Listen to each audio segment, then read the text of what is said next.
Death and life are in the authority of the tongue. They that love it shall eat the fruit thereof. They that love life shall eat the fruit of life. They that love death shall eat the fruit of death. So depending on what you say determines what you love. All I got to do is listen to you for a few minutes and I know what you love. You love death. You got to talk about everybody. You're mad with everybody. You got issues and problems with everybody. You love death. I watched last night, my wife and I sat there watching the story of Michael Morton down in Texas, Williamson, Texas. The DA, the sheriff, and the judge, they said this man murdered his wife. They had the testimony of the son that said his daddy was not home. They had the bandana with the DNA and hair on it of the guy who did the murder, and they put this man in jail for 25 years. Gave him a life sentence, but he stayed in for 25 years. He called on God in late 2000, and God came into his cell and visited him, and the Innocence Project with Barry Scheck, they went to work and they proved. When he called the DA, when the other guy in Texas who was the DNA specialist, medical specialist attorney, when he called the district attorney said, no, we don't need to let you have this because it will muddy the waters. In other words, he knew he had done wrong. And they found out this man was absolutely innocent. They got the DNA off of the bandana, found the guy who did it. 6 months later, this same guy had done the same thing to another woman, 6 blocks from where he had killed this other woman. Now, they had all of this information, knew the MO was the same, and still kept this man in jail for 25 years until it was proven he didn't do it, then let him out. And this man was smiling and talking. He lost his wife, he lost his son, he's in jail for 25 years, and he's sitting there smiling, talking about what God did for him.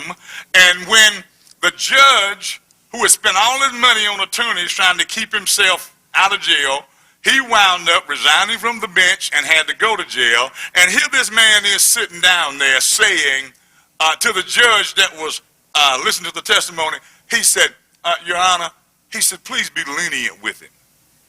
I said, now here this man has put him in jail for 25 years, and he's sitting there asking the judge that's looking at this judge to be merciful, to be lenient. That's what Mandela did. That's what this man did. Mandela's a black man. This man was a white man. I said, God, you've got Josephs in every race. You see? We don't get it, folk. People have done wrong all over the planet because of what these people were saying. They had testimony and would not bring the testimony out to free him. What kind of testimony are you hiding that would free brothers and sisters? What are you keeping yourself and others in bondage in because you refuse to tell the truth? What are you doing? How many people are in prison behind your refusal to deal with what God said you need to deal with? Now, the reason this man stayed in jail was because of these men's political aspiration, these men's personal aspirations, and they just wanted convictions. We do the same thing. We put Mandela in jail because he stood up and said, what you doing is wrong. You put people in jail because people tell you the way you think is wrong. You lock them down, you lock them out, you won't let them come into your world because they told you something you don't like and you have some different aspirations. Yeah, that's how we live. That's how we're programmed to live. So God said, we need to learn to let our conversation be yay, yay, nay, nay. Let me move. Now, increase, that word, with the increase of his lips shall he be filled. Increase means income, produce, gain, revenue, a crop, harvest. In other words, your mouth determines your harvest. Your mouth determines your revenue. You got to change the way you talk. Now, Proverbs 14:4, let's look at that real quick. It said, where no oxen are, the crib is clean, but much increase is by the strength of the ox. Now, let me give you a spiritual dynamic of that. The ox is full of strength to plow. What this is making reference to in the realm of the spirit, if you don't have the strength to deal with things that must be dealt with, in other words, you don't have the strength. Now, where the ox is, you put him in the stall, and you're feeding him the hay, he's going to drop some stuff in the stall. So if you don't want to have to clean the thing up, don't have the ox in the stall. If you don't want to have to clean anything up, don't have conversations with folk about stuff that's wrong. Because if you deal with anything that is wrong, there going to be some droppings in the stall. Some stuff is going to start to get nasty. But if you ain't got no ox, means you have no strength in your mouth. And you don't have any strength in your mouth, you're going to let anything go, and everybody is all right with whatever they do. That's the problem in America. We can't figure out where all these storms and stuff is coming from. God said the whole earth is languishing, spitting up, because we have said it's okay for my kind to marry my kind, for her kind to marry her kind. God said, keep it up. Keep it up. He said, now, if people want to do that, let them do it. But once you say it's legal, God said, now you circumventing my law. I told you I made them male and female. And there is no way you are going to create a baby with two men. I don't care how much surgery they have. I don't care what they do. He ain't going to make no baby because those tubes are not in there. And if they do, they're going to have to implant it and cut him open to get it out. Oh, y'all don't want to hear what is real, do you? So the world is going through an upheaval because man, you see, the planet was made for man. Everything on the planet is plugged into us. We plugged into it. So it's our behavior that determines what the planet does. So we think we can do any kind of thing. You say, you don't believe our behavior determines what the planet does. Well, I have looked at the science of what happened over in Sodom and Gomorrah, and it said it rained fire and brimstone. Well, scientists have shown that some of this stuff come up out of the ground too. There's some scientific stuff that went on there because God uses his planet and the science in the planet to make certain things happen. And because of man disrupting the flow, certain things went wrong in the ecology. If you disrupt the flow of God, certain things go wrong in your ecology. Sickness, disease, infirmity, and you can't get out from under because you're unwilling to change and go back to the truth of God. We're just selfish people. Hate to say it, it's got to be our way. We don't care what God says. And God says, you're not going to change that stuff and get that stuff right. But we're so wonderful. We are. You know, that's some brothers I know. I told my wife, I said, yeah, he's Mr. Some Kind of Wonderful right there. Remember the old song by Marvin Gaye? She's some kind of wonderful. Well, he's Mr. Some Kind of Wonderful. He thinks everything revolves around him. I'm like, come on, man, for God's sake. You have the same issues I have and more, but you're covering up those issues with this lofty opinion of yourself. But when you get behind closed doors, you just like me. Come on, man, I'm just honest enough to tell you I got some faults and will tell you, don't do certain things because there's a behavior in me I've not been delivered from yet, and I'm subject to go off. So don't push me, because I'll go to the end hood on you.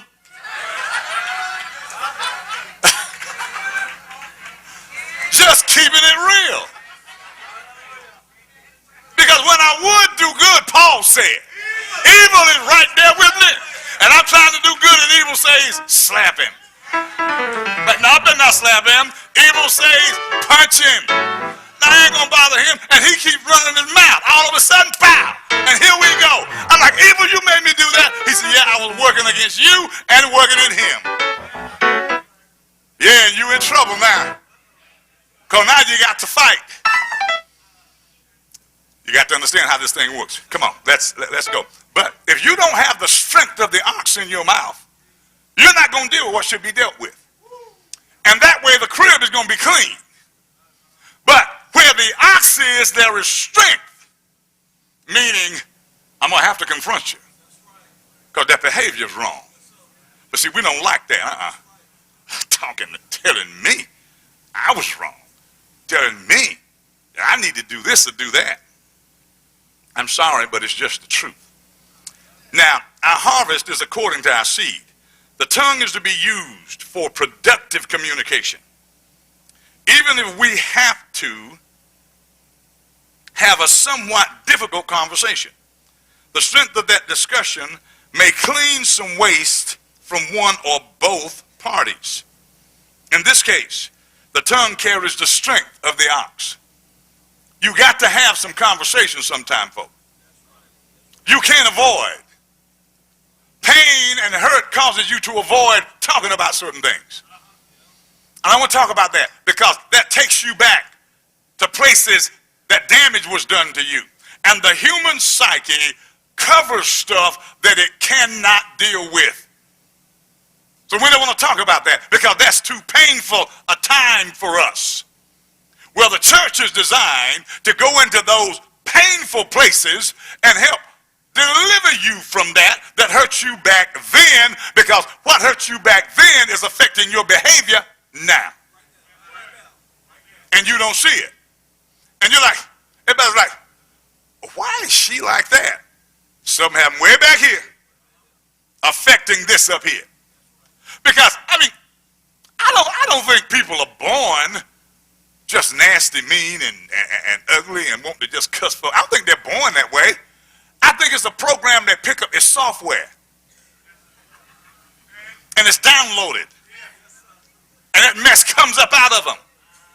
And see, sometimes, now see, there's some things I can get off my computer, but there's a bunch of stuff I got to call my grandson Jerry, who is certified in that stuff. And Jerry will get on my computer from his location and say, Daddy, we're going to take this off and take this off. And all of a sudden, I see stuff. He's moving stuff. You know why? He's the professional. I'm the one on the computer.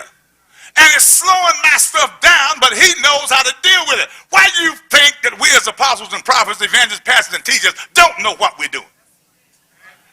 We're trying to mess with that download you got and get that stuff off. And that's why sometimes we can be home praying and be pulling stuff off your hard drive and you don't even know what's going on.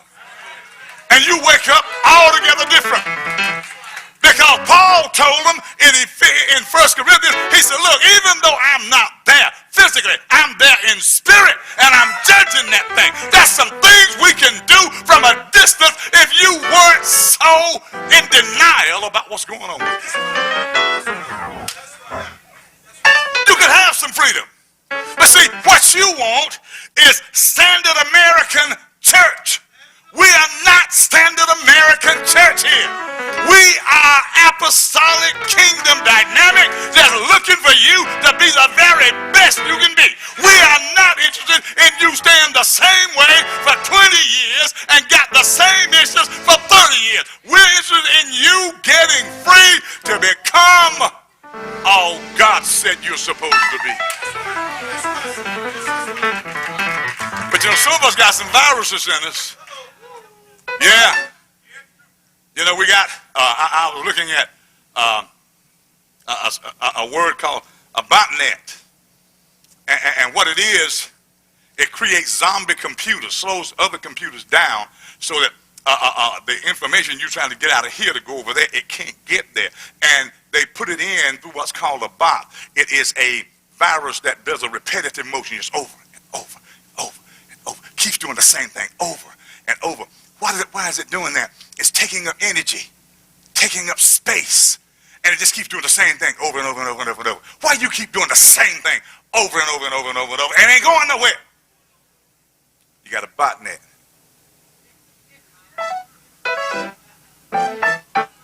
You act the same way. Have the same thing to say about everything. If they don't look like you want them to look, you got the same thing to say about them. At least you ought to say, well, I don't like them, but they look better than that one. Now, you put all of them in the same, all of them ugly. You don't like nobody. You got a bot.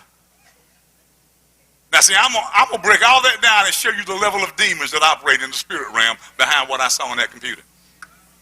Now, let's look at Job real quick. Job 6.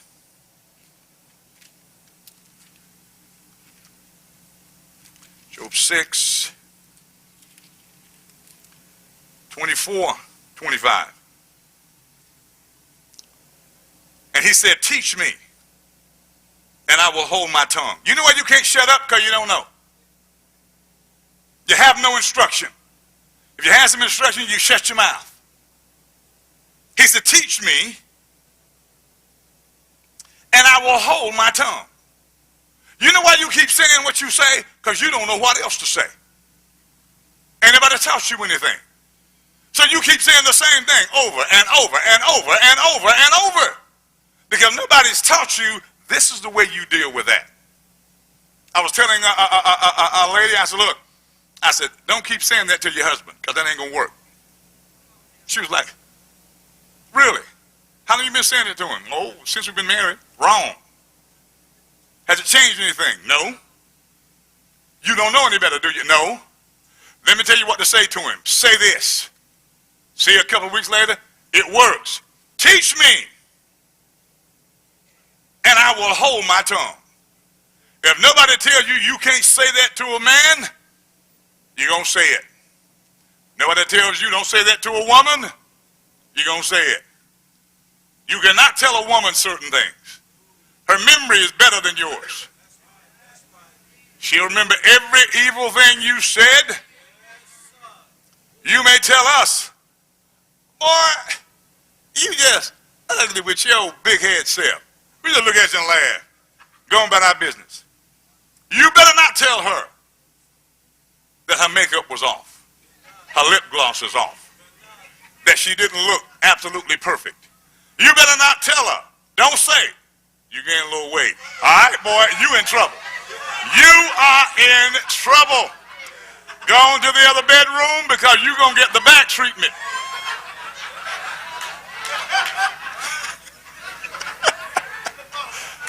So you're going to turn that back, and then you kind of roll up on her. You better get off me, boy. Don't be touching me, or you roll up on her, and she'll be sliding away from you. You better watch your mouth. Teach me, and I'll hold my peace. See, y'all don't know nothing about life, but y'all know these things happen, but it's in the book. But ain't nobody telling you how to work this thing. You better learn how to work it. And if you learn how, you can always have a good relationship. He said, teach me and I will hold my tongue and cause me to understand wherein I have erred. You see, Job was saying, where I've made mistakes, but somebody please help me see it. Show me. But you know what the problem is with us? My wife and I try to show people where they made mistakes. They get mad and leave. Get mad, get hot. You picking on me. How come you got to come at me? How come you got to say that to me? I said it to you by yourself. I didn't say it in front of everybody. But then they don't even have enough knowledge to know it was a private conversation. They come out and tell everybody, you know what he said to me? You idiot, I didn't tell nobody but you. We sick, we sick. Nobody would have ever known if you had kept your mouth shut. But you come out and told everybody, what is that for? You have no understanding. Nobody has taught you. And you think because somebody has hurt you, now what you got to do is go draw some other little hurt folk into your circle and talk about that one because you can't stand to be hurt by yourself. So if anybody hurts you, you got to get them back some kind of way. So you know you can't just run up on the apostle, so you're going to go tell a lie on him. Oh, that's what we do. Some of your stuff is in the sewer because that's where your tongue is.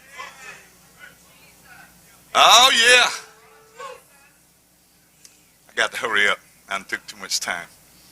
Then Job said, how forcible are right words. Forcible. Moratz meaning to press, to be pungent, to be vehement. He said right words carry a strong aroma. Right words shift the atmosphere. You see, when you got something that's stinking, it draws flies and mosquitoes and bugs. But when you got something that smells good, people go, I like that. Where'd you get that? Well, see, our words, they stink. And we draw nasty demonic forces. That's why stuff is always up in your circumstances. Because you draw the wrong stuff. Because you're sending out an aroma. See, I wish you understood. I wish you could see the spirit world like I see it. I see things in the realm of the spirit clearer than I see you guys. And I see what works. And I see how stuff is built in the realm of the spirit. I'm like, God, we just don't know. We just don't understand. And I see people all the time doing stuff. I'm like, God, they don't know what they're building.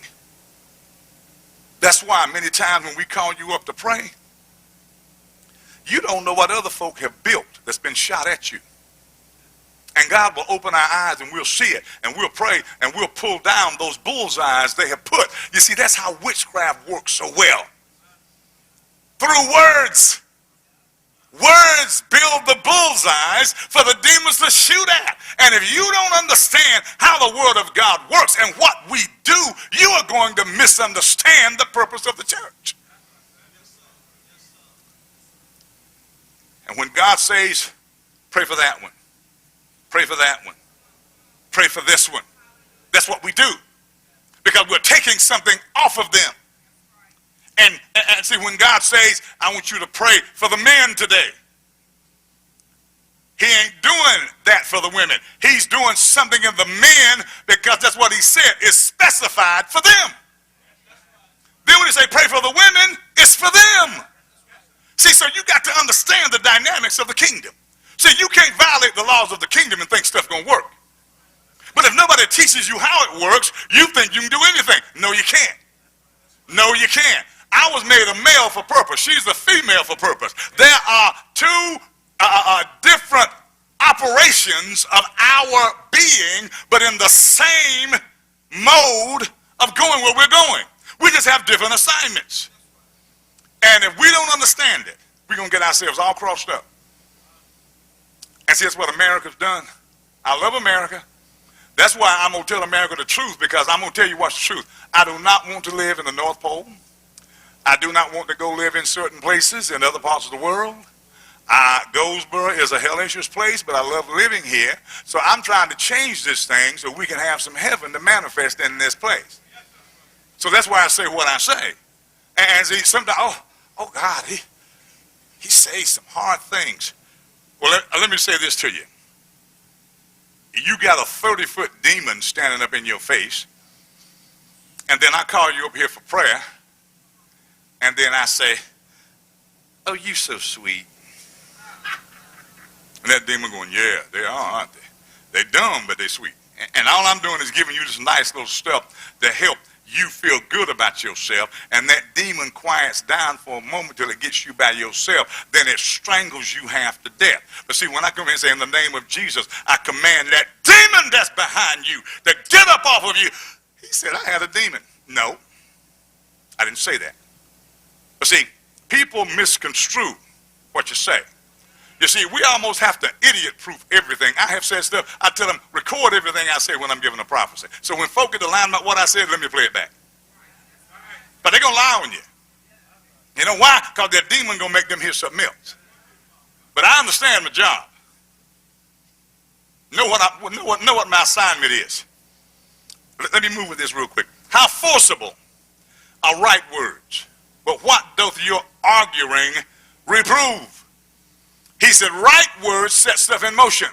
Arguing, what does it reprove? What does it continue to prove? Nothing. We're just arguing. You get nothing done out of arguing. We must get to what is going to be forcible to bring order out of the chaos. The word forcible also means to irritate, to embolden. It's a verb indicating to be sick, painful. It describes a curse as hurtful or dangerous. So right words can come against things and irritate something in you to stir up what's been down on the inside. You see, sometimes we say, well, Lord, I just don't want to have a cold. I hate having a cold. But you know your body is rebuilding itself out of what you go through in that cold. Your body is dealing with stuff, putting new antibodies in to fight the next time. So everything that irritates you ain't necessarily bad for you. We don't understand it. We want all irritants to go. You see, I'm not trying to have everybody in this ministry to be just like I want them. No. I am fine with folk who get irritated. I just go talk to them. Because I have an anointing of the physician. My wife will talk to them. Now, sometimes you don't like our bedside manner. Because we come in and we saw a knife sticking in your liver, we snatch it out. Then we got to sometimes, and see, my wife and I sometimes we operate like, you know what, how many of you have ever seen MASH? Medical, Army, Surgical, Hospital. That's what that means. When they get somebody to come off that battlefield that's been shot, they do not have time to scrub the way they need to scrub. They ain't got time to do everything just like you get in the regular hospital. They may not have time to even put the anesthesia there because they see we got to get this, got to stop this bleeding. You're going to hurt for a minute, but we're going to save your life. They say, we ain't ready for that. America made us so soft and cushy. Oh, he could have said it different.